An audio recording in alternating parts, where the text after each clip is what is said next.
Good afternoon, everyone, and welcome to the UWI St. Augustine's virtual town hall for regional, international, and exchange students. I am Winel Gregorio, the Director of the Marketing and Communications Office here at the St. Augustine campus. I will moderate today's sessions, and I thank you for joining us.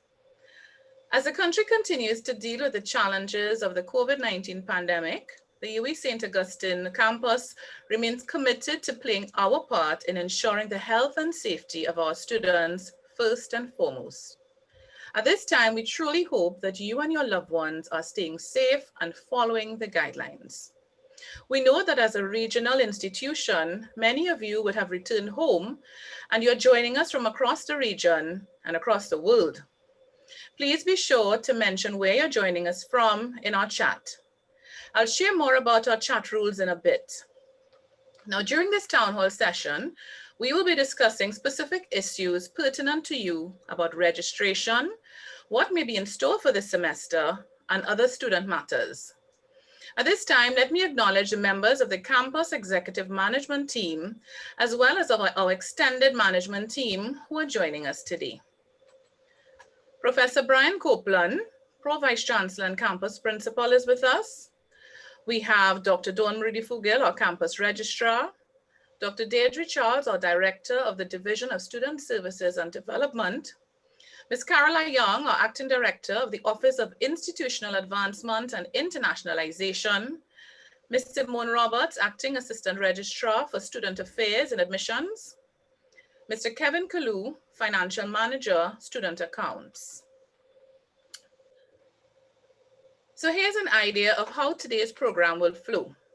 We will begin with brief remarks. It will be a welcome from our campus principal, and then we will move into remarks from our campus registrar, who will share more about what you can expect this September. We will then have a Q&A segment featuring our invited panelists, and we've allotted a considerable amount of time for this because we know many of you have questions. In your YouTube chat, we have a chat moderator who will be taking note of the questions and comments that you have, and they will be shared with our panelists. Our panelists will then answer as many questions as they can, as well as the ones sent to us prior to the session this afternoon. Our chat moderator will also be sharing helpful links about student support services, as well as key contacts for panelists and other information that you may want to know. So please keep reading the chat for updates and take notes. I ask today for your patience in advance, as this virtual format may run into technical difficulties, so bear with us. If we do have a difficulty, we will be back up and running. So to start us off now, I invite our principal, Professor Brian Copeland, to share his welcome remarks with you. Principal? Thank you, Winel, and good afternoon to our students and my colleagues who are joining us this afternoon. Thanks to everyone for your participation today. I really am looking forward to some fruitful discussions as we proceed through this session. Now, normally at this time, our campus would be a hub of activity as we welcome all new and returning students to Trinidad and Tobago from abroad. Instead, today we are navigating this new reality due to COVID-19. Now, with the continued closure of the border here in Trinidad and Tobago and recent adjustments to the regulations, as you know, we have pivoted to a fully online delivery. This new reality means that you will complete the upcoming semester online in your home country. For those of you who have chosen to remain, we continue to support you, with many of you remaining on the halls of residence. There are also some non-national students in Trinidad who are still seeking safe passage home, and we continue to manage these requests on a case-by-case basis. So too, the nationals who are abroad, completing exchange programs and internship programs, who are hoping to return home soon. Throughout our planning as we navigate this pandemic, we emphasize to all that our ultimate goal was to provide an outstanding educational experience while prioritizing the health and safety of our community. It is our hope that your current reality does not affect your ability to continue your studies in the new year. There will be an effective end to the aggression that is COVID-19, but your studies will be your best asset in building your lives where we could see more clearly beyond this pandemic. But we know that there are challenges, many of which I hope that we have the opportunity to address today. We have robust options for online course delivery, and our faculties have been working to enhance virtual instruction. And as a UE student, you will still have access to all the resources that will support your success in this first semester and beyond. We are fully committed to offering a quality experience, regardless of how students are learning. Now, I know that some of you will be worried about laboratory sessions and other typically on-site activities. On this, I ask that you interact with your primary faculty to get a sense of what their specific plans are. I've been in constant contact with them, and I can assure you that various options are being explored. These range from the use of take-home kits to working with partner institutions in the various countries who have the required resources, modifying the course sequence so that, for example, courses with practical components are swapped into semester 2. In the worst case, these modules, not courses, but modules, the practical modules, may have to be deferred so you can complete the theoretical modules and then do the practicals later. This is not a complete list of options, so again, please liaise with your respective faculties if there are any questions on this. Over the coming months, we will continue to monitor conditions and remain in communication. If the possibility arises, we hope that we may be able to have the option for students to return in semester 2. We really want to see you face to face. Now, naturally, this is not at all where we anticipated we would be for the start of the 2020-2021 academic year. But with each passing day, what we know for sure is that it is important for us to remain flexible. Indeed, within the framework of our plans to navigate this pandemic are the key principles of flexibility, creativity, and compassion in how our campus handles this crisis's academic ramifications on students. We acknowledge that a one-size-fits-all approach is not ideal, and we have chosen instead to focus on the importance of our current policies being not only flexible, but also transparent and timely to meet students' needs. And that is really the basis of our engagement today. Know that whether you'll be joining your virtual classes from home, that's from your home in your country, from hall, or in another local residence, you will still be a vital part of our community. You will be sharing ways to connect with your peers as the semester unfolds. Above all, I want to thank you for your patience and resilience in these very, very difficult times. We share your concerns and are committed to protecting all students during this crisis. I thank you, and I'm looking forward to today's discussions. Thank you, Mina. Thank you, Principal, for the welcome. And I'm sure we'll be hearing from you a little later in this session this afternoon. I now call on the campus registrar, but before that, I understand that we have a few persons jumping on this session. I want to say good afternoon to our campus bursar, Mrs. Andrea Taylor-Hanna, our deputy campus registrar, Ms. Patricia Brown, the director of the Office for Graduate Studies and Research, Professor Sitharaman, and Ms. Tanil Fanovich from that office as well. And from our office of our international office, Ms. Evelyn Ferreira, our manager in that office, and our student recruitment officer, Mr. Nigel Bradshaw. Welcome. We have just started. We've heard so far from the campus principal, and we move next to Dr. Donry Gill, our campus registrar. Dr. Gill?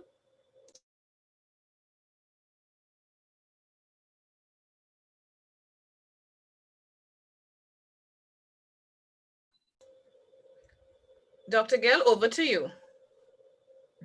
Thank you, Anel. In March, following the government's guidelines, and before I continue, let me just say a warm welcome to our regional and international students, continuing students that are joining us this afternoon. It's really a pleasure to have you all here with us. And hopefully, as Principal said, we will see you next year face to face. But right now, this is our reality, and we're trying to make the transition as comfortable as possible for everyone. So Earlier on this year in March, following the government's guidelines, we transitioned to remote classes and virtual operations. Since that time, we have resumed in-person operations on campus for staff only, and we've worked diligently to enhance the approaches to educational and enrichment opportunities for our students while keeping health and safety foremost in our minds. Our entire process stems from values-based decisions and constant evaluation and reevaluation as the nature of the pandemic changes. In the new semester, we take the learnings of the last 5 months and we will make additional improvements to the registration process, which began yesterday, and examinations in the virtual mode. I want to make a special appeal for all of you to ensure that you complete academic advising. Those one-on-one sessions with faculty representatives, which is highly recommended for all continuing students. Particularly as we navigate our virtual mode, these sessions are even more important to ensure that you are registered for the correct classes this semester. There have been adjustments to the timetabling that makes the upcoming semester unique, so the course offerings may not follow that of previous years. We have more decisions to make in the coming days about how best to make these improvements, and in particular, the support services that we need to activate across the registry to better support students in their home country. We will share additional information with you as soon as we can. A hallmark of your university experience has been connecting with persons from all over the world. We learn from one another, we expand our worldviews and our knowledge, and we go out and make a difference in the world. That's really a great thing to be part of. Virus has impacted all of us in some way, and we know that you, our regional and international students, have in many ways been impacted more than others. Know that we remain committed to each student's success and have confidence that we will deliver high-value educational experience. And rest assured that we will continue to make decisions and take actions guided by our core values. I'm very proud of the collective Pelican pride showed over the past 5 months. And I hope that you will continue following this journey with us, going the mile with us, and in it for the long haul. And let me end by saying, I really look forward to meeting you all next year. And hopefully you'll have that face-to-face UWI experience. Winell? Thank you to our campus registrar. And I see we have persons hailing from, I just want to hail them out. We have persons from Barbados, locked on, from Dominica, from St. Vincent so far. So we want to say a warm welcome to you. And now you can, if you haven't started yet, we have quite a few persons joining us on YouTube already. I understand the numbers are growing quickly. And so we ask you to put your questions in the chat, and our moderators will be pooling the questions and sending them forward. And I will be posing them to our various leaders at the campus.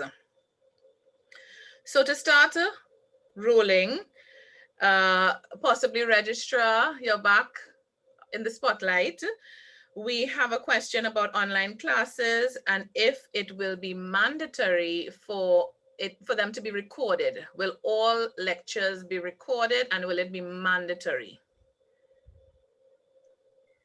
Well, the official learning management system of the University of the West Indies is Blackboard, Collaborate, and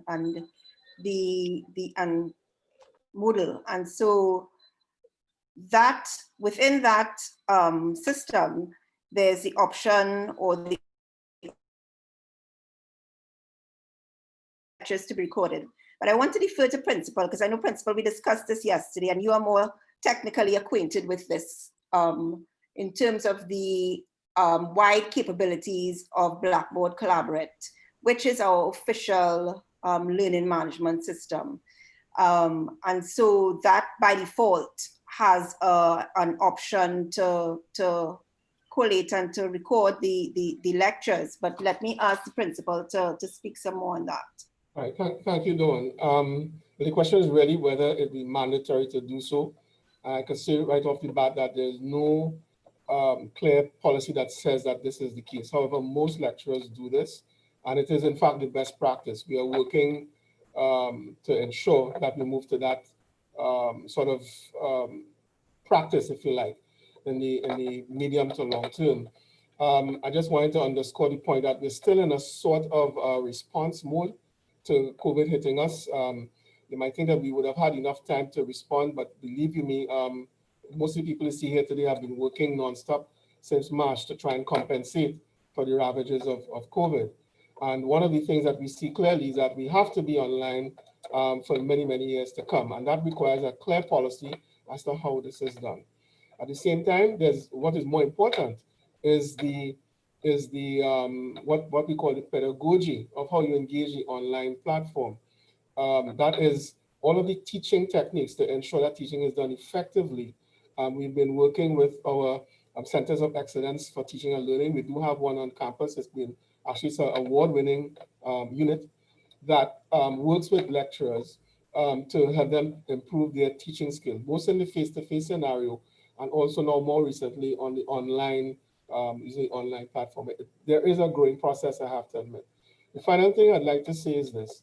And I wanted to just assure you that when I was a lecturer, students got all my notes, sometimes all my notes at the start of the year, but different lecturers have different approaches. Sometimes they do things, hold back some issues, for example, to make you think a little bit, so that when it does come to the discussion, you're actually much better for it. So we are in fact moving then to that sort of scenario. It's something I would support, but there's still some room for discussion on it. The final full stop is not on that question as yet, but I could assure that most lectures do in fact record and therefore make the lectures available after the fact. Winner? Thank you, Principal. Okay, our next question is possibly for Ms. Simone Roberts. I believe Simone is on the session. Simone, and it speaks about academic advising. Now, this weekend we did an all-out promotion about academic advising, not academic advising, but admissions advising. And the question is, if someone perhaps misses the opportunity for that, what is in place for future admissions advising? How long do they have? Okay, thanks, Winell. Good afternoon. So the dedicated period is this week, but that does not rule out an applicant sending an email or calling in to request information and to access admissions advising. So it goes beyond this week. Can you, for those listening, can you say, because we have regional and international students on it, can you tell them a little bit more in case anyone missed the promotions that we have, especially as they are not on premises or on the island as we speak? Okay, sure, Winell. So for the admissions advising, and during this week, each day has been dedicated to a faculty. So yesterday was engineering and humanities and education. Today is social sciences. Today is social sciences and sports. Tomorrow is law. Thursday is the faculties of science and technology and food and agriculture. And on Friday, it is medical sciences. So based on the information that we have put out there, we have dedicated email addresses for each of these faculties to which persons can forward their queries. Yes? Thanks, Simone. Thank you very much. Prof. Harry, can I call on you next? Sure. Prof. Harry, I have a question from St. Vincent. Registration has started and postgraduate students cannot attain firm acceptance letters. So it begs the question of when persons will know about acceptance. This person is from St. Vincent. Okay. I don't know which faculty is applied to. So there are certain faculties who haven't completed their selection. We are still waiting on the faculties to send the final list. As we speak, we are actually finalizing all the application processes, and Mrs. Charles Might is signing the offer letters, and that's why she is not here now. So we are working feverishly to complete the process. If we can get some information as to which faculty the student has applied for, and we will get back to him or her. And we do have some pending offer letters because of this reason, that the selection process from the faculties haven't reached us. Okay, so anyone with questions about offer letters should do specifically what? They can write to PG online to the email, and we will go through the email and specifically look at their application, at what state it is, and we will reply back to them. Okay, thank you, Prof. And next I call on our campus buzzer. Campus buzzer, are you there? I'll give you a second or two to. Yes, I'm here. Oh, good afternoon. I have a lovely question for you. Yes, let me hear it. Are students still being obligated to pay compulsory fees? If yes, why, seeing that we are not physically on the campus? Yes, students are obligated to pay compulsory fees. We know that one of those compulsory fees was the student amenities fees that we were discussing yesterday. And we were saying the student amenities fees help support expanding and continuing to expand those student amenities. And one of the concessions that we were looking at yesterday was to allow that student amenities fee to be paid in two parts. So it's normally a $500 fee for a year. And we were saying there's no difficulty at all in paying $250 for the first semester and $250 for the second. So we were looking at those kinds of arrangements. With respect to the rest of your fees, compulsory tuition, everything, yes, the fees are still due. I'm saying it with a big smile on my face. And yes, we expect you to pay your fees because, believe it or not, moving to the online mode, you may think it's cheaper, but there's a whole set of other issues that are involved, and the cost to execute your education is still real. And we are grateful for all the dollars that you pay that allows us to continue to deliver the best that we can for you. So that would be my response. Thank you, Pizza. I know we may have to answer this at some point again as persons jump on the call, who would not have heard your response. May I just add a couple of things? Sure. If you look at those fees, so the first is a guild fee. Well, there is a guild, and we spoke to them yesterday. That guild is ramping up its operation to build a campus community from the student perspective. Some very interesting ideas that they will speak to you about. ID card is a must because you must have a number and all that. Not sure how that is being handled, but it is a critical part of it. So you have insurance plans, you have the amenities fee that Andrea spoke to as well. The point I made yesterday to the guild is that we're still reeling from this, and for us to tamper with the fee structure too much at this point in time, still an open question. I just want to make that clear. For us to tamper that now could put us in jeopardy down the road. This is one of the cheapest places in the world, right, to pay for an education right now, even among the UE network. If you look at some of our tuition fees, it's actually quite low compared with the others. And it has been so for as long as some of you have been alive, quite frankly. We have been touched tuition for something like 19 years. So with that in mind, we're not immediately looking at touching those fees, but as the time moves on, as we go into the semester, look at the pandemic, where it's going and so on, we will start looking at those questions. And in the meantime, as Andrew indicated, we will be looking at payment plans to ease the burden, the load of having to meet these commitments. Yeah. Okay, yeah. Any other administrator wants to add? I know we possibly may have. Yes. Dr. Charles? Sure, Mrs. Gregorio. Good afternoon, students, and welcome to this forum. In terms of the amenities fee, these fees help us upgrade all the different facilities you will have on the campus. For example, your shuttle stops, the halls of residence. So although you're not with us this semester, when you come, you will see the various amenities and the upgrading to those amenities when you come. So those fees are actually going to upgrading those facilities for you when we see you soon. Thank you for that. So we have a lot of conversation there. As I said, we may have to repeat that later on in this session. And I want to call on our admissions colleague, Miss Simone Roberts. We have a question around academic advising and if the opportunity is missed. Now, I know this is something very important for us and we advise our students to really make sure and get it done. In fact, yesterday we posted a video with one of our students walking through the entire process on our Facebook platform. But can you address possibly the importance, reiterate the importance and talk about the period for it, Ms. Roberts?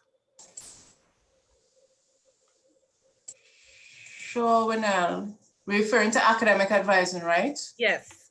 Right, so academic advising is conducted by the faculties, and each of the faculties, they all have produced schedules for the conduct of academic advising, which we have posted on our website. Academic advising is particularly important for the first year students because there's an admissions advising hold on your account, and this will not be removed unless the new student accesses the academic advising in the faculty. So new students, academic advising is compulsory. And when they access academic advising, they are given information on the courses they are to register for in the particular semester, the section of the courses that they need to choose as well. This will give them good guidance on how, when they do the online selection, what is required. Returning students, some faculties, or continuing students, some faculties, academic advising is compulsory. For others, it is highly recommended. But again, this will give students guidance and assistance in what courses they are to choose for the semester. Thank you. And for those students asking about it, you can join our Facebook page if you haven't before, and you will see, as I mentioned, a really good video that walks through the process with a current student in it. So we move now to our regional students, and Principal, I want to call on you to answer this one. I know this is a topic that we've been getting quite a lot, and students are asking. These are non-nationals who have stayed in Trinidad and they are seeking repatriation. They're asking what is happening, what can be provided, what help or support can be given.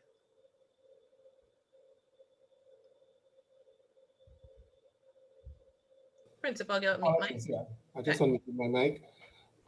So for non-nationals who are caught within the borders, it's actually a bit easier now to leave. We spoke to one yesterday. The process, first of all, involves getting permission from the government of Trinidad and Tobago to leave. And in fact, just last Friday, I said, no, I'm sorry, that was the other way around, since people wanted to be repatriated. But I've been speaking with the Minister of National Security well, on an ongoing basis about this. He has indicated it is, I mean, they don't have a problem with that. The next problem will be flights to get out. But my understanding now is that there are more flights leaving Trinidad. Most times the destination is Barbados. And of course, from Barbados, you can get to anywhere in the world from there because their borders are open. So actually, it's a matter of getting the names. And I think Deirdre could follow up on that with this, because she's more directly in contact with those students. Some of them on hold, some are living with outside in the general community. And once we have those names, we can arrange to repatriate. Well, at least we won't be doing repatriation. We're speaking to the government to make those arrangements. There's also an arrangement that will have to be made with the whoever the flight operator is. Carl, I know, operates, I think, a flight at least once a week. They need a full flight to go. And so there are all those logistics to work through. I don't know if Deirdre has anything else to add on that. Sure, Principal, I could add to that. You are correct that we work with the government if there are any repatriation flights, and any information we get. We do not organize the flights. The UWI does not organize the flights. But once we are privy to information and the students reach out, we engage CAL and other agencies to find out if there are any flights available. And we readily share the information with students. We have had quite a few students who have left via this means. So we continue to keep on top of it. I am in constant contact with CAL. So when I have various flights, I inform the students, both those on the halls and those outside of halls. For those on the halls, of course, it goes through Mr. Snaggs. And for those off of campus, we go through the DSSD email address and we send out a broadcast. So that is how this is managed. But we definitely have no control about organizing the repatriation flights per se. But of course, we support the students and tell them what the process is. What I would like to say for students who are here, who are trying to leave, your first point of action is to ensure that you apply for an exemption. So you apply for an exemption and have that in hand, because most times the flights are announced and you're only given very short notice. So once you have your exemption in hand and you are basically prepared, once we get the short notice, and then you could then possibly leave. So that is how we can assist in that process. Yes, just to fill in on that part again, Winell, part of the information that the ministry requires is the flight, the actual aircraft registration number and all that stuff. As Deirdre says, by the time you get all that and you go into them, basically time has run out. And this has happened to several individuals. So, but we still plug on and we're trying to make the arrangements. We're hoping that with flights occurring on a more regular basis now, I do get the sense that there are a couple of them that run irregularly. Some of them are small operators. One flight that I think they travel probably every 2 days. It's an 8-seater that some people don't have the heart to take. But with that, it makes it a bit easier, at least, to secure departure if it is so required. Thanks. Okay, so we have a clear protocol now for the students that are interested. And as the head of DSSD said, the first protocol is really the application for exemption, because we do recognize that the flights are very quick, the turnaround is very quick. Now, connected to the issue of students on trying to leave, we have a question about students on hall and the payment of fees. And students are asking if students who have been stranded here on halls and they have been issued fees for their involuntary stays. They're asking about that. So I don't know if the BRSA wants to tackle a part of it, or the head of DSSD wants to tackle it first, and then other comments to be shared. Okay, thank you, Mrs. Gregorio. I could start off. The fees, we gave a discount and a subsidized price to all the students who stayed on the halls of residence because of COVID. And there are some students who did not repatriate with some of the flights, and others chose to stay, but others are forced to stay. They didn't have a choice. But for all the students, most of the students, we gave a subsidized rate as to how much they could pay that was until the end of summer. This is something we'll have to revisit. However, we always entertained individual case by case presented to us. So we have asked the students, once you have a situation, if your situation has changed, just present the case on a case by case basis, and it will be discussed and considered. And many students can attest to that, because we have dealt with those cases on a case by case basis. So moving forward, that will be the approach, a case by case basis being put forward to us by our students.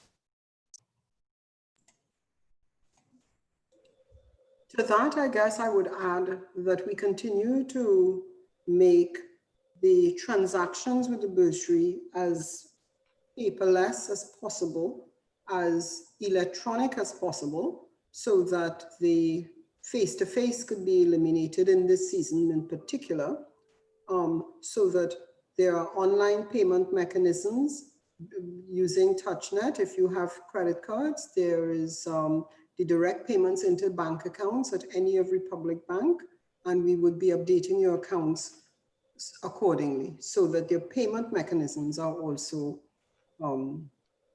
basically online. Thank you, Busa. Now, throwing Dr. Gill, our registrar, I want to call on Dr. Gill to answer the following question, and it pertains to graduation, the graduation ceremonies, which we usually have carded for October, November. And one person wants to know the updates for our graduation ceremonies, what it would look like, when will it be? If you can share some details on the graduation, please. Okay, thank you, Winel. And yes, this is a question that we've been getting a lot. Right now, the situation is still very fluid. The graduation ceremonies across the university system will not occur in the usual October, November period. We've shifted it to January 2021, and the format would be either a blended format or an online virtual format. We have, and that will really be dependent on what the situation is across the Caribbean in terms of the access to country, the pandemic, the situation with the pandemic and how it's affecting the various countries. But right now, the ceremony is carded for early January, and it will take either the blended format or a virtual, strictly virtual format. That is just the ceremony. That does not mean that persons will not be, it would not be graduating or get their final marks and understand what type of degree they would be receiving during the September, October period, i.e. being awarded. So those are two different things, but the actual ceremony is carded for January.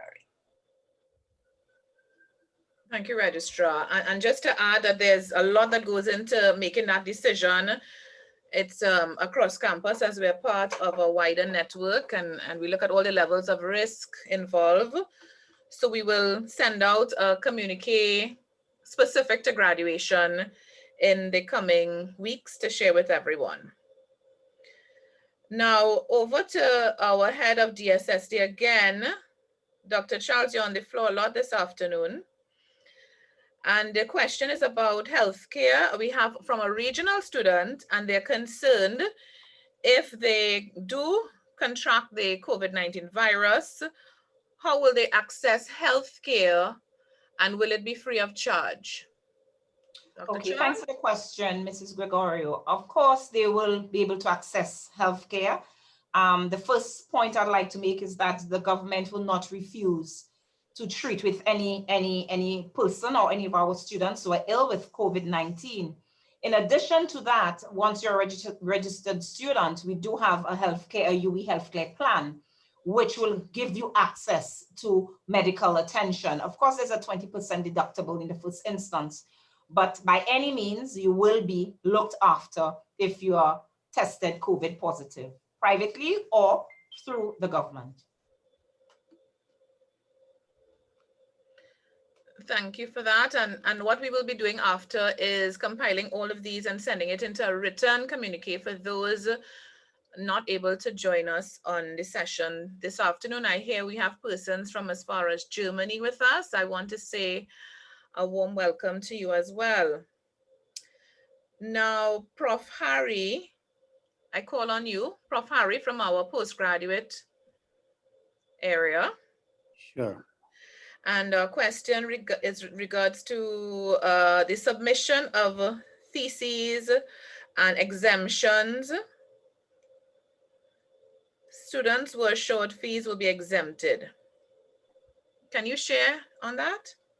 Okay, we already extended the deadline for all thesis submissions to December 18th of 2020, irrespective of their status. And if the department so wishes and recommends further extension, I have actually approved one or two of them beyond the December, but as we have a blanket extension of the deadline to December 18, 2020 of all the theses and projects.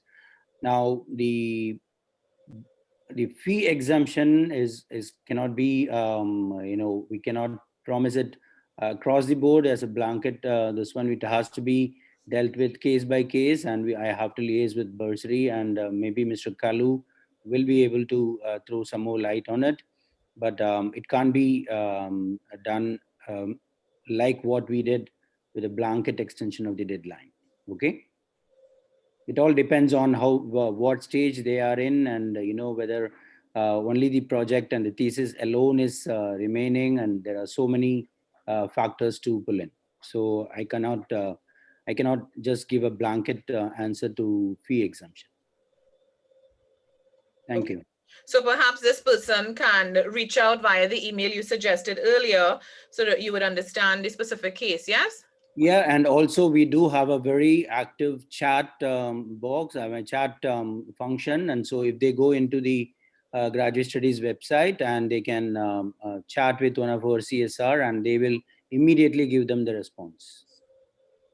Thank you for that. Now, I think I'll throw this one to the registrar, and it is about attendance to lectures.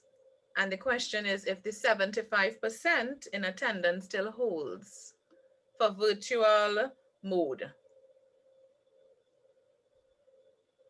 As far as we okay, so let me step back. When we went into emergency mode for semester 2, there was some consideration in terms of the 75% attendance rule. However, as we are moving into semester 1 and we have some more time to prepare, we are, as far as I am aware right now, because these decisions take place, again, because we're part of a university-wide system, it'll be actively considered across the system. And so as far as we are aware right now, we are holding to the 75% attendance. Yeah. Okay. And if there are any changes, then I'm sorry that we are sounding so uncertain, but we are in a very uncertain time. Planning for a hybrid model with face-to-face and some online.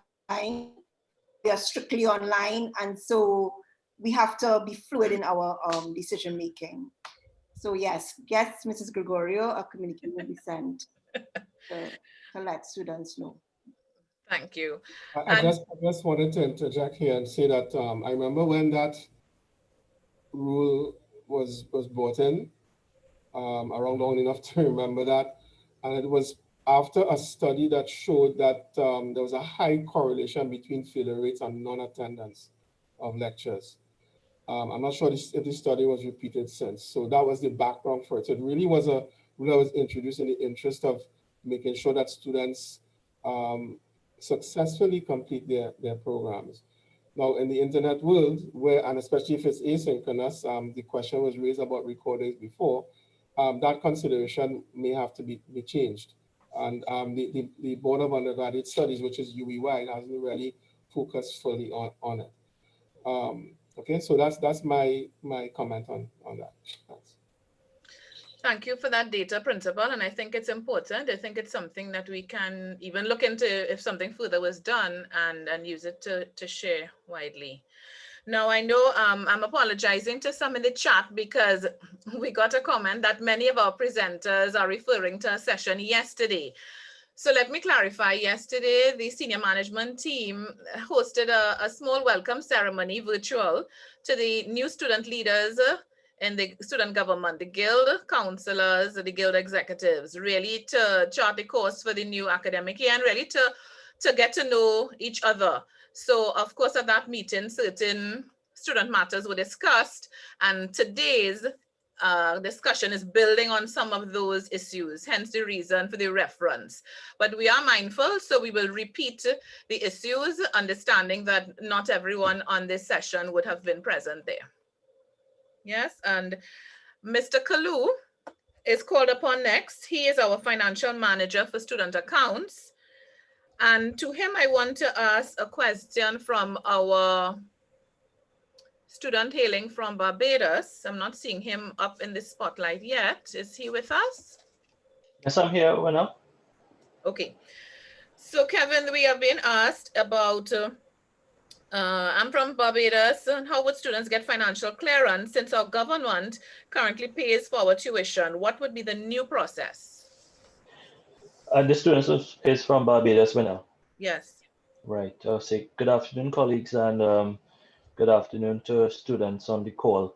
Yeah, so Barbadian students, your government has agreed to cover all your fees, and this correspondence we already have, and we're aware of that arrangement with the Barbadian government. So Barbadian students simply have to register, follow the instructions in terms of registering online, send us their fee sheet, and that would be it. Essentially, they have no fees to pay. There are no documentation, other documentation that would be required. So all you need to do is follow the instructions, get yourself registered, select your courses online, follow the steps, and print and sign that fee sheet and send it to us, and that would be it for them. Kevin, just for clarity, the students would still have to pay the compulsory fees? The compulsory fees as well would be covered. So the Barbados government is covering all of these fees. Very good for the Barbados government. But yeah, so it's a pretty decent arrangement for Barbadian students, yes. Yeah. Okay, don't go yet, Kevin. This student is asking, I think that currently only local students and some regionals can access the payment plan. Can this be opened up to other regionals or international students? Well, that's a very good question. And just before I got into this call, and Bursa, you would also forgive me for probably saying this, but I had a conversation with the deputy principal, who I thought would have been here. And I explained to him, yes, that our payment plan is currently only available to students of contributing countries, and whether we could open that up to all students. And he was very adamant, yes, Kevin, definitely we should do this. So with the blessing of the Bursa and campus principal and campus registrar, three very important people here, I'm sure they will have no problem in opening up that payment plan to all students, which I have no problem with either. Okay, thanks. I see the principal is responding. Yeah. At the risk of having Sorry, principal. wonder what's going on. Yeah, thanks for twisting our arm, Kevin. But no, it's something that we can discuss very quickly at campus executive meeting. I don't like to make a decision at a forum like this, but it sounds like a good idea to me as well, quite frankly. You know, so, and that this can be done very quickly. Meetings are turning over very quickly once we use the online platforms. Okay, so I would say before the end of the week we'll know for sure. All right. Thanks, principal. Okay. Good. So we have a way forward in terms of that issue. And now I call on my colleague, Caroline Young from our international office. And it's in regard to our exchange students abroad. And they're asking for financial assistance to help with the expenses that they are, having to undertake until they are able to return to Trinidad. I don't know if you want to tackle part and perhaps ask Bursa or principal to join. Carol? Thanks a lot, Winnell. With regards to financial assistance, to date, there has been limited financial assistance being given to students abroad on a request as they come forward. Both the faculty has been involved in the process. So as the needs arise, we try our very best to address it. Thanks, Carol. Anyone else on our panel will address? I'm sure the student services will say the same thing, but it is on a needs basis. We understand hardship, and we have some funds set aside to support students under hardship. So it will be on a needs basis for the students to apply to see what support can be given, especially in the current dynamics that's going on. That's it. Okay, thank you.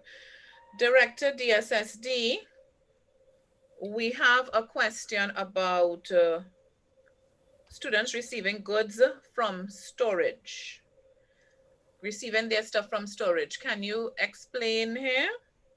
Okay, the students from the halls. Okay, out of the 5 hall students, we do not have access to 2 of our halls, which is Canada Hall and Freedom Hall. So those 2 halls, the goods, they are securely stored in those halls and locked away.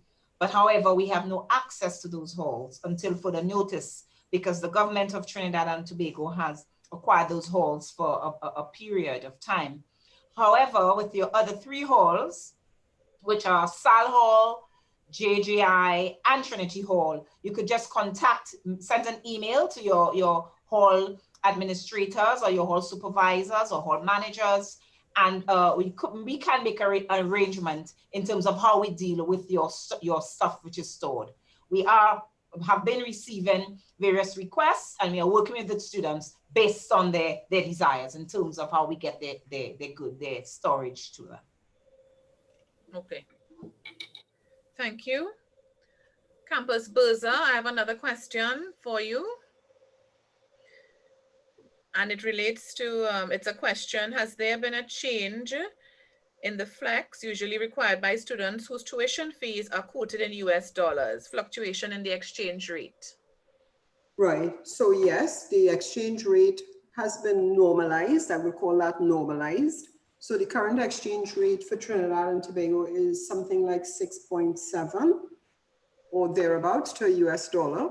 So that if your fees were quoted in US dollars, the exchange rate would now be 6.7. So if you are paying the fees in US dollars, you will pay it in US dollars. It's the same fee that would have been quoted. But if you're electing to pay those fees in Trinidad dollars, you would be paying at the current exchange rate, which is 6.7. So yes, the rates were adjusted to what is the current reality. Okay.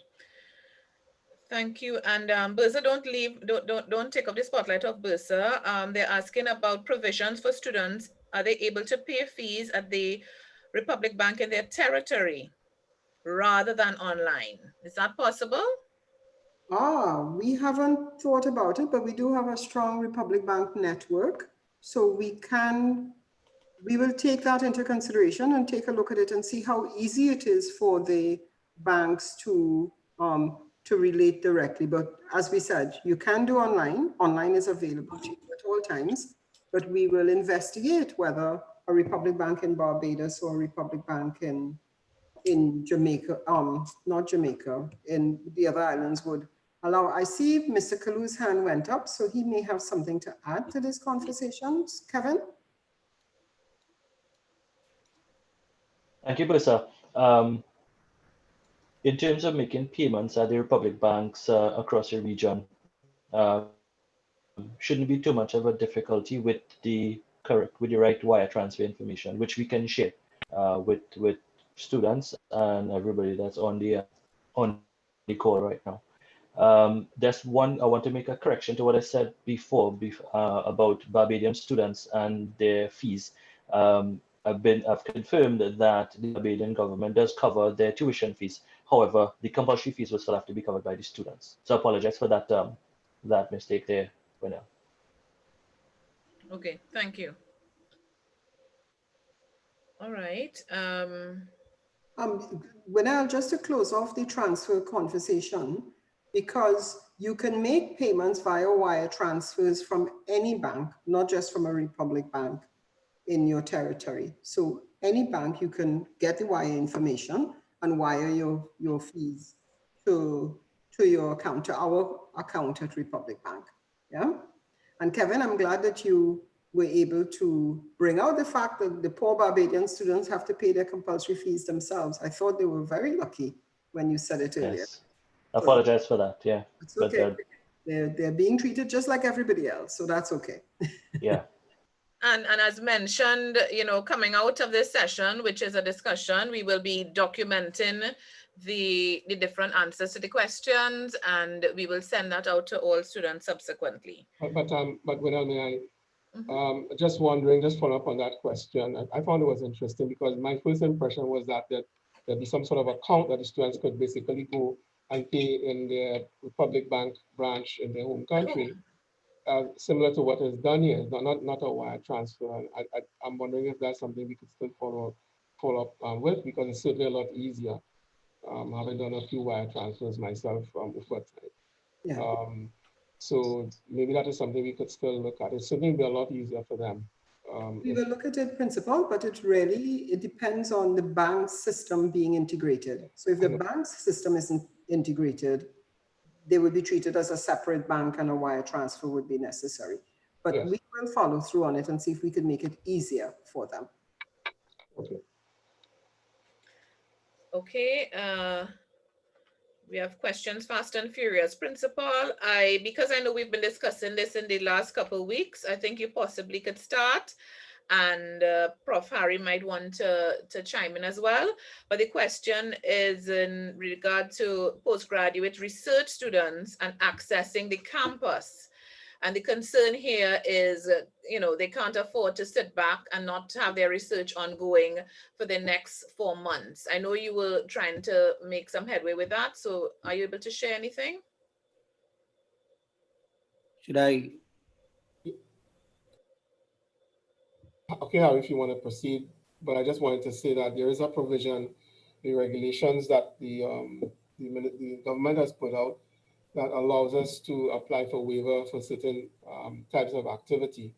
Of course, we can't push it too much. I've actually started that conversation with the Minister of Health, but not so much in regard to the postgraduate research, and also lecturers who have their own research to conduct. So there's a provision there, and it's certainly something that requires that we communicate with the government on. I don't want to do it piecemeal. I want to do a sort of a blanket approach generally to have that done. And in my discussion with deans, I asked them for information on who these students might be, so that when we do go to the government, you know, it's a sort of a more of a consolidated list of individuals that we'll be speaking to. So the answer is, to me, I know Harry has something to say, is yes, there's a likelihood that you will be able to access your research work. If you're a regional load, you have to come in, do the quarantine, and then get into the labs. But let's just say that the possibility of this happening is certainly not zero. I think it's far from zero. But it all depends on getting the information from across the faculties and making this submission to the ministry. Yeah. Harry?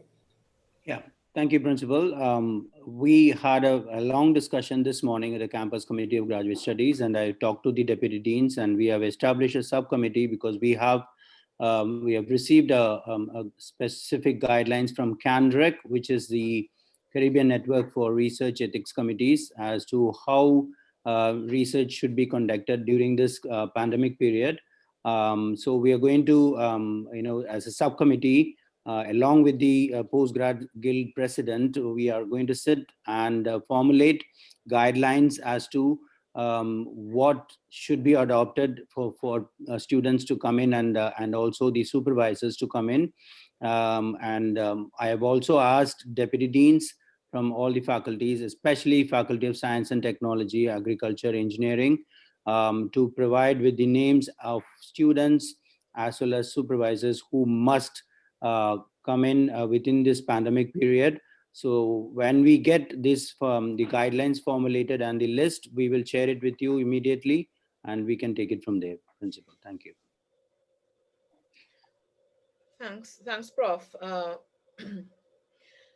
We have a student who is stuck in New York on the postgrad side, and they are concerned, they want to know what should be their course of action for their postgrad thesis and the registration process. What would you recommend as their course of action, Prof. Harry?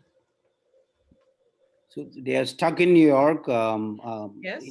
I know that even today there is a flight of Caribbean Airlines flight which goes to New York, and probably I don't know whether they are bringing in students, but that all depends on the Ministry of National Security how they can write to them, and even after they come, as Principal alluded to, they have to be in quarantine before they can come and join. But the other question was that whether they can get into the lab, which we answered. But thesis, as I told you, the deadline is December 18th, so they can work wherever they are. They can work on the thesis. They can email their supervisor. They can get the supervision. They can refine the thesis, and we do have time. But coming in and getting in will be a decision which is not within our reach. They have to apply to the Ministry of National Security. Thank you. Thank you, Prof.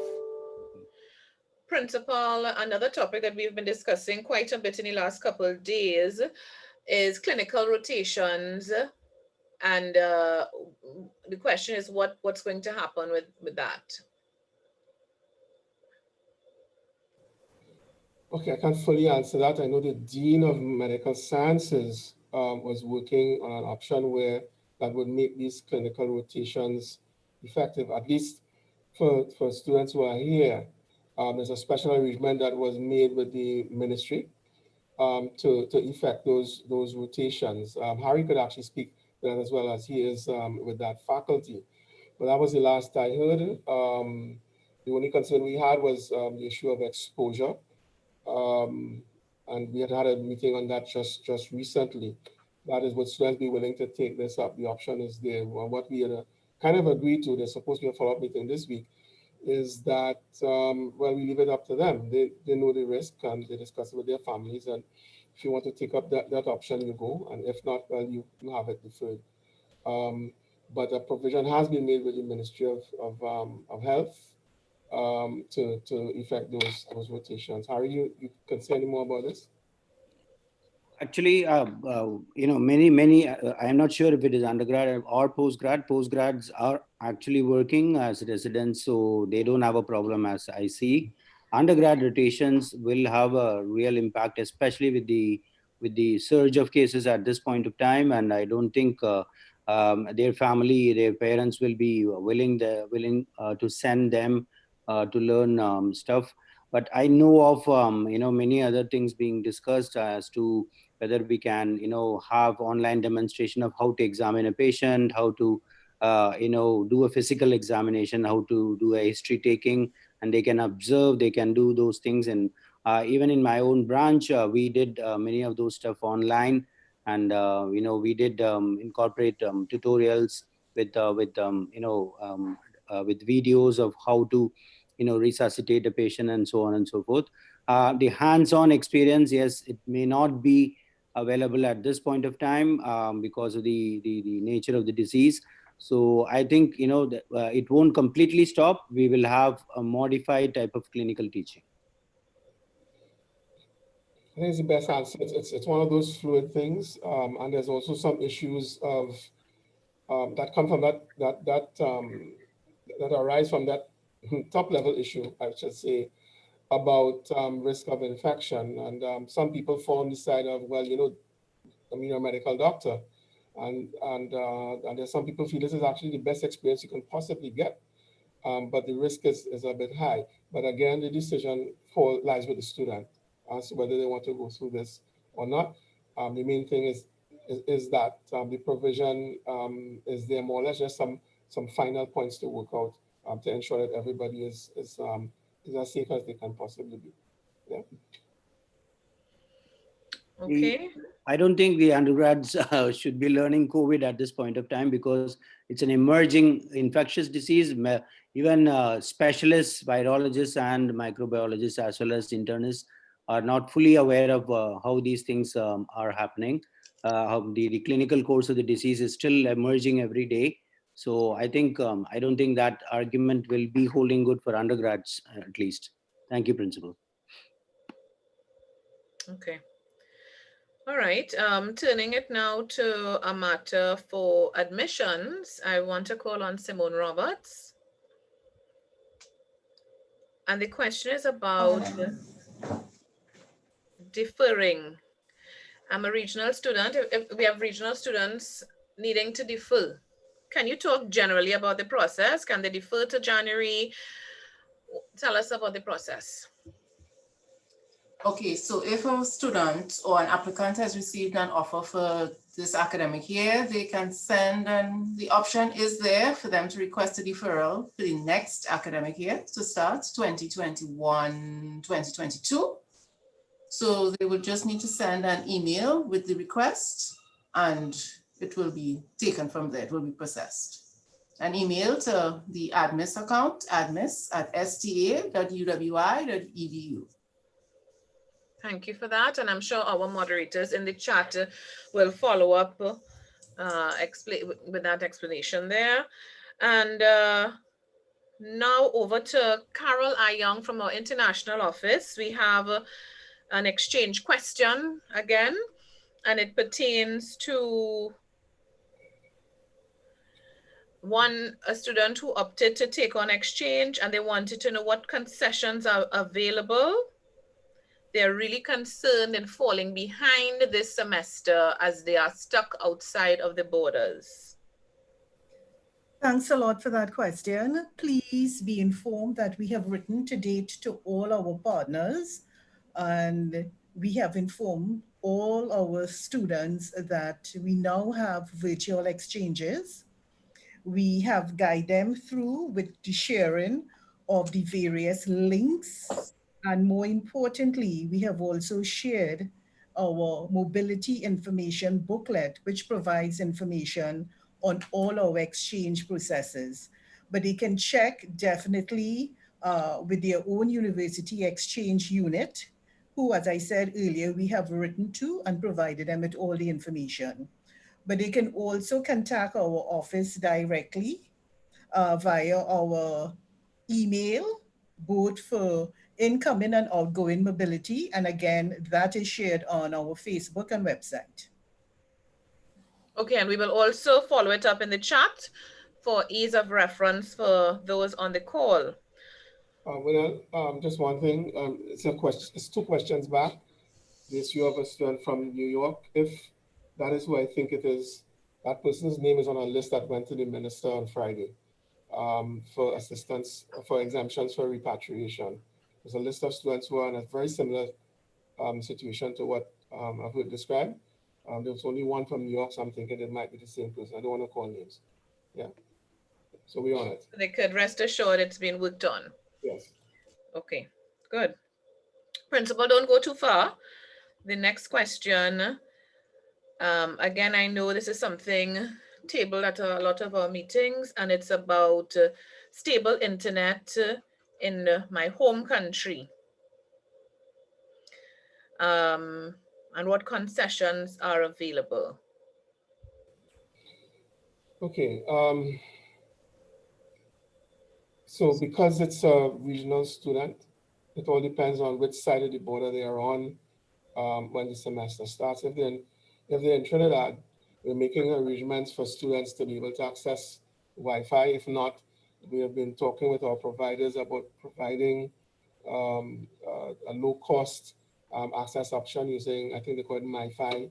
Deputy Principal has been looking at that. And a similar provision we'll have to obtain if they're on in their countries to take up these options.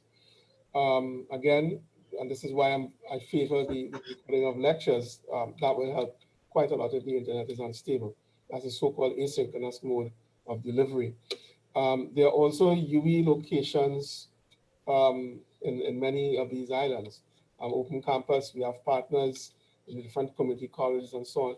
It may be possible to almost literally go there and access their internet. What I'm going to do, because we did not fully consider the challenges to our regionals in this context, we did when we were in emergency lockdown. And we had a Caribbean-wide discussion with the ISPs to provide zero-based internet access. They will not be willing to go that way again. And so I'm going to follow up with our university CIO following this meeting to see if we can leverage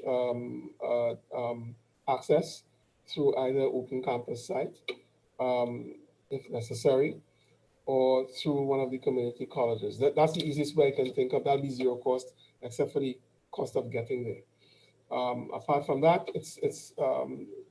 students may have to basically then invest in one of those on-the-go internet access packages if they are available. I understand the cost in the islands may actually be lower than here. If that is possible, then I would suggest that that is the way to go. Yeah. So those are the options that are available right now.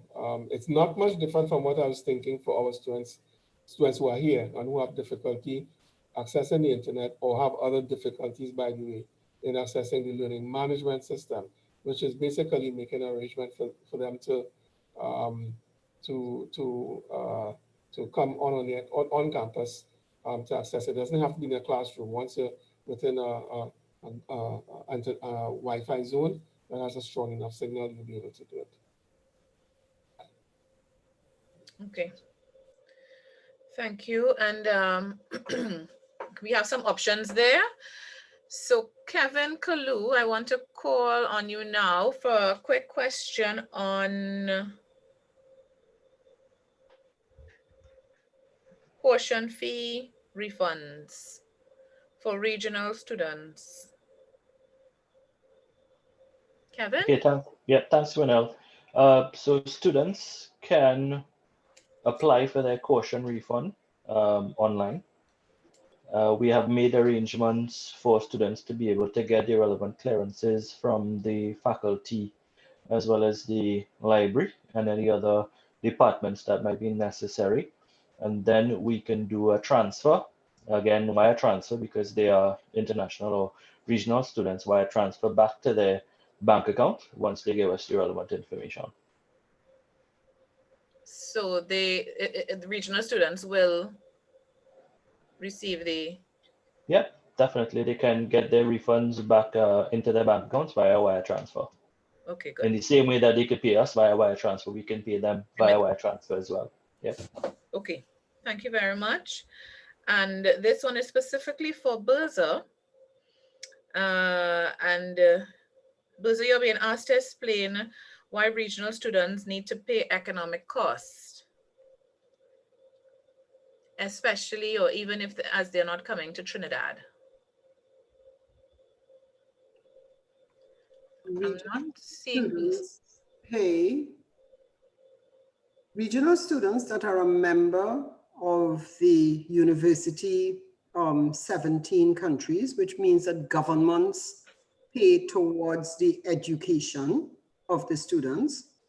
Those students pay basically the same tuition fees as Trinidadian students. So they're paying, the calculation is supposed to be 20% of that economic cost, but in some instances it's less. So regional students who are members of countries whose governments contribute towards the university, they pay basically the same fee. So they're not being charged economic cost, full cost. However, a student coming to the university that is not part of that regional arrangement will pay the full cost of the fee, which will be that economic cost. Okay? So for instance, a student from Barbados will pay basically the same fee as a student from Trinidad, because those governments contribute towards the operations of the university. So they do not pay economic cost. I hope that explains, yeah? Yes, I think that will clarify. And if not, they will possibly pose further questions in the chat. Thank you, Burza. Calling on Carol Young again, and I know you mentioned, Carol, virtual exchanges, but perhaps this person just jumped on the session and they're asking about the possibility of exchanges in the coming semester? Will it totally be stopped? Will there be the possibility for further exchanges? What can they expect? Thanks again. We will be definitely having online exchanges. And as I said earlier, we have also notified all our partner university of this. We are also working on incorporating additional context to cover the cultural component, and which will normally be experienced with that physical exchange. So we are now looking to see what's possible virtually, and we are hoping to have this available for the 2021-2022 academic year, and further details will follow. Thank you, Carol. Principal, you're in the seat again, the spotlighted seat. And the question is about the students' repatriation flights. And some are saying they cannot afford to pay the high costs of the limited repatriation flights. And in addition to that, they're only being offered to the larger islands. So for those from the smaller islands, they are wondering, how will they get home? So a two-part question there. The cost, the high cost of the repatriation flights, and the ones from the smaller islands, what is the opportunity for them to get home? Are you able to share on these two? Not fully, because we know that there are difficulties in getting those flights. One person from we spoke to yesterday, I think was going to, I think it was Dominica, Guadeloupe, and of course you have to pay like two fares if or more maybe to get there. The best option we've seen right through is getting to Barbados first. Now, with respect to the whole issue of affordability, that's something that we're gonna have to look at. I can't guarantee that anybody will cover it. The Trinidad and Tobago government did cover some.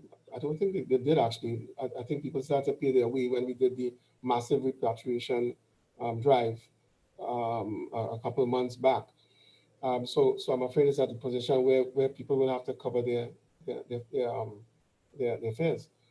However, again, it would be good if we can leverage volume, and it would be good then to know what the quantum is, how many people and where they're going. And again, Deirdre is here, so if we can get that information, we can then now be in a stronger basis to negotiate with the airlines to get good fares leaving Trinidad. Yeah. There are some individuals who are offering small planes and whatnot to do the flights. Most flights for most of the islands is like less than half hour from Trinidad. It's just a matter of getting on one. Yeah. Okay. Mm-hmm. And now we turn it over to Dr. Charles of the Division of Student Services and Development. This question is regarding the halls. And perhaps you can talk in general about the halls, because I know you spoke about it quite early on in the session. And then the specific question is about hall acceptance. If a person was accepted and they cannot make it to go on hall, will that be revoked? Will that have to be, will they have to reapply? Can you share about the halls, Dr. Charles? Okay, sure, thanks.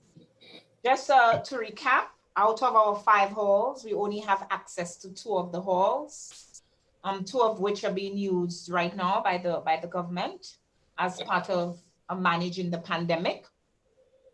All students who are unable to take up their offer at the halls, you simply send an email to the same email address. You apply that, indicating that you'd like to cancel. So you just cancel that, the request, and you could also include a tentative acceptance asking to be considered for next semester. Of course, that is dependent on what happens, if borders are reopened, etc.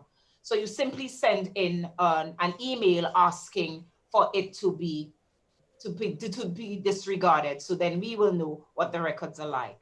In terms of those on the halls and who will be with us, there will be measures of social distancing. All rooms will be dealt as there'll be no double rooms. All rooms will be sold as single rooms to observe all protocols in terms of social distancing. Of course, therefore, it is a first come, first serve basis. So our numbers will be very small in order to keep all those on the hall safe. So that is it in terms of the halls. And again, I want to say the two halls that will be in operation is St. John's Hall, which is the halls at St. John's Road, which is Sal Hall, and also JJI, which will be at our Mount Hope site. These are the two halls that will be in operation, the only two halls in operation. Thank you, Dr. Charles. And a less specific question now on student experience. We have questions about, since there will be an online way of learning this upcoming semester, what will the student experience be like? Okay, what we have also developed a number of online programs to engage you throughout the semester. And you will be hearing a lot more about those come next month. We have a number of, so we'll be reaching out to you, all our students, whether you in Trinidad or in international or within the region. So for example, two of the programs we're looking at is something called Campus Talk Live, and that will engage you and have plenty giveaways and involve the Guild of Students as well.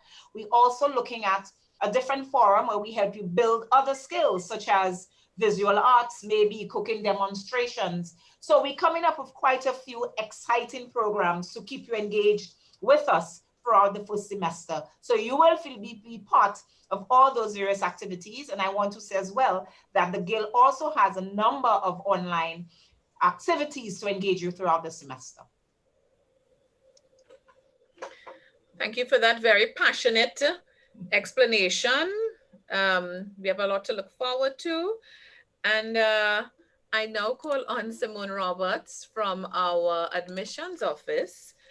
And Simone, the question is about applications having been submitted. And they're saying that the profile keeps saying documents missing.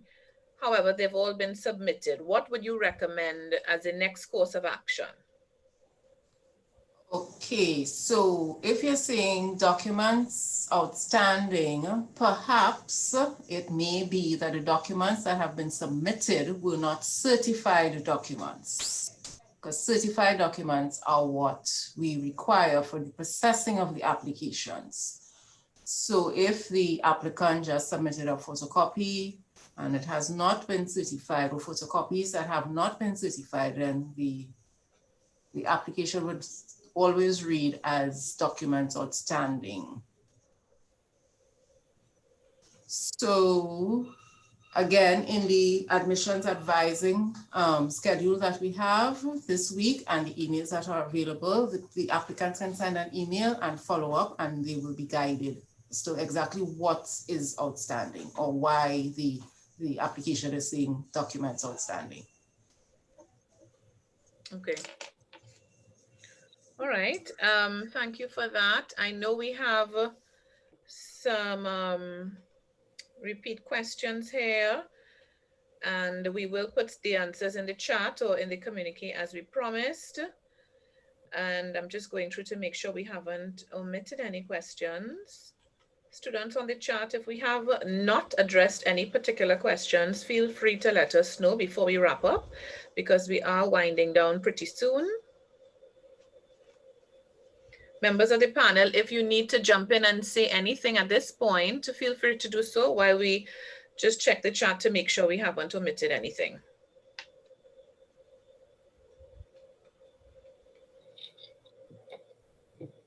No? All right, well, I'm seeing that we are having some FMS specific questions, which we will deal with offline or separately. And so as we wrap up this afternoon session, I want to say that we do have an upcoming session, as I mentioned. This will be with all students, held on Thursday, the 27th from 5 to 7. And that will be new students, continuing students, all students, and some of the issues may be a little different. Some of the speaking points may be quite different. So please join us at that point as well. And as we said, following that, a written communique will be shared with all students on the UE email detailing many points we made here today. There were a few areas for clarity, and the principal and other senior leaders committed to getting it clarified and sharing with you as well. So we look forward to that. So to wrap up our session, I want to call on our principal, Professor Brian Copeland, to take us out. Principal. All right, thank you, Manel, and thank you, colleagues and students, for participating in this session. Certainly has become a part of our life now under this pandemic. I hope you're all getting your notebooks out, because I'm sure everybody has a story to write to pass on to their children and grandchildren at the end of this. And I just wanted to assure you again, we will get to the end of this, but we want to make sure that we're in a position to really and truly have UE and its graduates at the forefront of building and rebuilding a Caribbean society that is stronger than it was before COVID.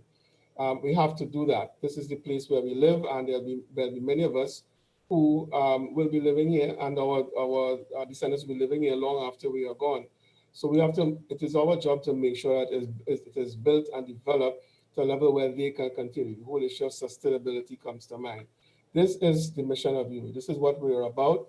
We still have some work to do in terms of developing our university. It's a top class university by world rankings, but we don't sit on our laurels. We know that there's much that needs to be done to improve our offerings. So with that, I'd like to thank you, and I wish you all the best. I really, really and truly pray that you stay safe during this very, very, very worrying time, and that you have a very successful academic year 2021. All the best. Thank you, Principal. And I am seeing that if there's a last call in the chat, I don't know if someone jumped on late, but okay, I do have I apologize. We have a very specific question. Why are there dean's holds on accounts when you said our GPA would not be affected? I just read that verbatim. Dean's holds on accounts when GPA should not have been affected, they're asking. I don't know if the registrar would take that, or you would take that, Principal? No, I'll want to take it, because she's worked closely with those who are looking at alternative assessment and the like. Yeah. Registrar? Yes. I'm wondering if those dean's holds relate to some prerequisites or academic advising. Let me ask Mrs. Brown to speak to that, because I know we had a discussion up to yesterday about it. The Deputy Campus Registrar. Afternoon, principal, colleagues, and our ever so important continuing students. Yes, dean's holds are normally placed on the student's account where the faculties are concerned that their academic or their GPA is not all together as it should be. And therefore it means that those students must get academic advising before the hold is removed by the faculty in order for them to register. So it's not that they are being debarred from registering altogether, but the faculties want to give them academic advising before they allow them to proceed. Yes? So they must go and do their academic advising. Then the faculty will remove the dean's hold for them to be approved to register. Thanks, Mrs. Brown. Well, it seemed as we were winding down, but it's heating up. So I have, bear with me, I have a few questions again. Possibly the registrar, deputy registrar at this point, and they're asking how will the actual physical degree be done, would be awarded, given out to them? How will it be done? Will it be mailed out? How will it be sent to the graduate? So we actually working through that process right now. In terms of developing a system, like I said, a lot of this is very fluid. The intention was that we would have had an appointment system collect, but we're thinking that through, and we would let students know in due course how they would actually collect the physical certificate given some of the restrictions we're dealing with now. Okay. Thank you, Registrar. And we are getting a question about transcripts. Deputy Campus Registrar, are you able to answer transcript on the transcript process? Yes, certainly, Manel. Yes, the transcript process has not changed relative to COVID. Students can always apply online, send an email to the examination section and request their transcript. The only difference would be that you cannot now physically collect a transcript. So you apply online, you provide evidence of having paid for your transcript. And in the case of persons outside of Trinidad and Tobago, it is sent to you by courier service. Even for persons in Trinidad and Tobago, we do now have a service with TT Post. What you do, you pay for your transcript, we will package it, and TT Post is going to deliver it to you. So the transcripts are going out, it's just that you cannot now. If your transcript has to go to a particular institution, certainly then given your instructions and the particular form that you fill out and what you complete, your transcripts are sent off to you. So whether you want it for yourself, whether it is going to an institution, that facility is still there. All the information is online. Send an email to transcripts or to exams, or just check on our website. You will see a very clear link which tells us what to do. Yes? Thank you, Mrs. Brown. Well, as I said, our chat is now more vibrant than before. So we have quite a few questions, and Kevin Kalu is up next. Kevin, quickly, can I ask you to talk about caution fees? The process goes slowly and do it step by step, because we have quite a few persons in the chat asking for that process to be very clearly walked through. That's the refund of caution fees? Yes. Okay, so typically there's a form to fill out to get your refund of your caution fee. That form would normally have to be signed off by various departments within the university to confirm that the student is not indebted to the university before we refund the caution money. These departments typically include the faculty and the library. They could involve other departments as well, depending on the student. Now, students can still fill out that form. We can then get a virtual confirmation from the faculty and the departments that the students are not indebted. And once we have that information, we can then process the refund of the caution fee to the student to their bank account via wire transfer. Okay, so I've had a couple of that already, where library has confirmed that the student is okay, faculty has confirmed that the student is okay, and once I have that confirmation, I can then now process a wire transfer back to the student account. And the student obviously will have to provide us with that information, their wire transfer information, which they can easily get from their bank, information like their bank account, their bank name and address, and transfer information like a SWIFT code. And this information they can just simply ask their bank for, and their bank will provide it to them. And then they provide it to us, and then we can do the wire transfer to them. Okay, thank you for that. The admissions office, Simone Roberts, I know we had a question for you as well. We are asking for a repeat of your explanation of deferral and by the same token, leave of absence from our non-nationals.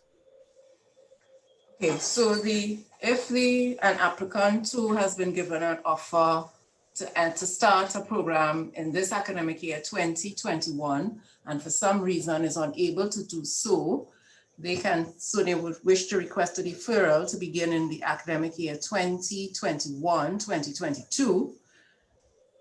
They can send an email, as I said, to admiss@sta.uwi requesting such a deferral, yes? If it is a request for leave of absence, which new or continuing students can do, then there is the online process the OSRS, and they can submit a request for leave of absence via the online system that we have. The deferral, they send an email, and the leave of absence is done via the online system.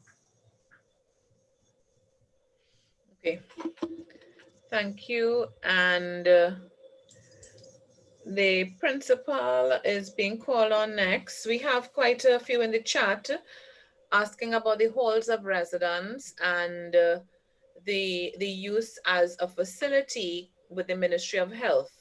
Now, I think there is some room to clarify the terminology in terms of what is being said, that it's a quarantine site, etc. So, Principal, in your response, I'd possibly ask you to clarify the use of the halls and the terminology and exactly what is taking place at the halls and the levels of risk, and say which halls we're speaking about clearly. Okay, so there are many different dimensions to this, Manel. First of all, just to clarify the terminology, quarantine is when you have traveled to some area, for example, that has COVID infection, the COVID disease, and just to err on the side of caution, you're asked to stay away from the general population for a while. So you may not actually have the COVID disease. And previously, government was using the halls in the South Campus. And South Campus has not been open for use as an educational purposes as yet, but there are beautiful rooms there, and they were used as quarantine facilities. And they then used, when we were repatriating the large batch of students from Mona campus and from Kayville campus, they were quarantined on Freedom Hall and on Canada Hall as well. Last week, Friday, we got a frantic call from the ministry because if you watch the numbers for Trinidad infection, it's been increasing extremely rapidly. And they were running out of space to do what they call step down. Step down means that you have been identified as having the disease, but you're now cleared, you've gotten over it. But just again, to err on the side of caution, you're placed into a facility away from the general population. So these halls are all being used as step down facilities. And that is Freedom and Canada Hall. We saw it as a national, something that we had to do as part of a national sort of response, because in the end, we know that if there was no space for these people, even we and all could get infected because there's no space. Basically, the health system would have been challenged. Now, in terms of safety for use afterwards, this is not, I mean, come on, this is 2020. And whilst there's still a lot to learn about this disease, we do know it is a very fickle disease. So what we do after the halls have been evacuated, this is from the current people who are there, is we do a deep sanitization of those facilities, very deep. We leave the halls a while for unoccupied for a while to make sure that any extra is not there. And that is what the medicals have told us, the experts have told us is certified as safe for use thereafter. I've even told my deputy principal, if people are concerned, I will go and spend a couple nights there myself after the sanitation exercise is done. So that is what is involved. But you have to understand that we are facing a national emergency. The only thing worse than this would have been to be in World War II. This is World War III. But World War II was actual bombs dropping and people losing their homes and their lives and their family. That happened even here in the Caribbean. In this case, we all have to pull together as a community to defeat this foe. What I think is happening too much is people are basically relying on their own individual responses. People are climbing up and figuring out if they could stay home or stay from everybody, then it will not be, they will not be in fact affected one way or the other. And unfortunately, you need more than that. You need a community response. And this was our community response to a very serious threat to Trinidad and Tobago. Okay, but in terms of going forward, we are convinced that once the proper sanitation is done, and there are companies doing this, It will be done for us by the Trinidad and Tobago Defense Force and the government of Trinidad and Tobago.